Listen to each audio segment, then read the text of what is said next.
बक्सर की ओर चलते हैं, जहां विधानसभा की 4 सीटें हैं, बक्सर, डुमराव, राजपुर और ब्रह्मपुर। इनमें से 2 सीटें एनडीए को और 2 सीटें महागठबंधन को मिलती हुई दिखाई दे रही है। और अविनाश, आप विस्तार में बताएंगे कि जो एग्जिट पोल हमारे जो रिपोर्टर्स हैं ग्राउंड पर मौजूद, उन्होंने क्या बताया कि एक्चुअल में जो जमीनी हकीकत है वो क्या है इस जगह की। आशिफ, बक्सर में जो हमारे एक्सपर्ट पैनल में शामिल पत्रकार थे, उनमें थे पुष्पेंद्र पांडे उर्फ बंटू, अजय राय, सुमन सिंह और संजय उपाध्याय। पुष्पेंद्र का यह मानना है कि बक्सर और राजपुर सीट पर एनडीए जीत सकती है, जबकि जो डुमराव और ब्रह्मपुर जो 2 बाकी की सीटें हैं वहां महागठबंधन की जीत हो सकती है।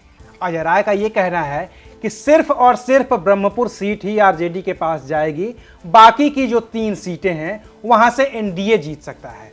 वहीं सुमन सिंह सभी 4 सीटों पर महागठबंधन की जीत का अनुमान लगा रहे हैं, यानी कि बहुत ही उलझा हुआ मामला है। हालांकि संजय उपाध्याय का यह कहना है कि ब्रह्मपुर महागठबंधन के पक्ष में जाएगा, राजपुर और बक्सर एनडीए जीतेगा और जो डुमराव विधानसभा की सीट है वहां पर कांटे का मुकाबला होगा।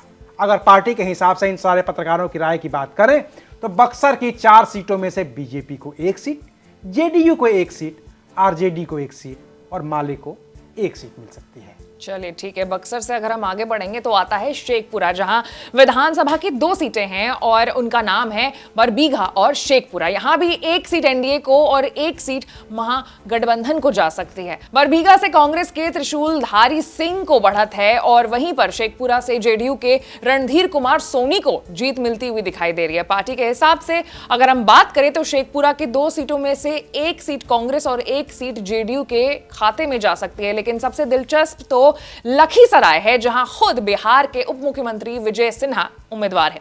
क्या हाल है वहां का? 2 सीटें हैं लखीसराय में, एक तो लखीसराय और दूसरा सूर्यगढ़ा। क्या कहते हैं वहां के पत्रकार? अविनाश बताइए।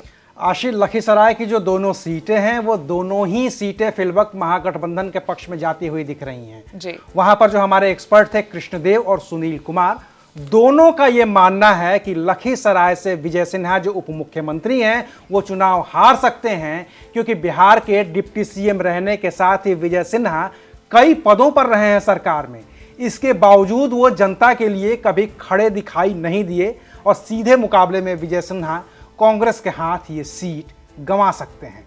सूर्यगढ़ा में आरजेडी और जेडीयू के बीच सीधा मुकाबला है, लेकिन वहां भी आरजेडी को बढ़त मिलती हुई दिख रही है। पार्टी के हिसाब से अगर आप बात करें तो लखीसराय की 2 सीटों में से 1 सीट राष्ट्रीय जनता दल और 1 सीट कांग्रेस के खाते में जाती हुई दिख रही है।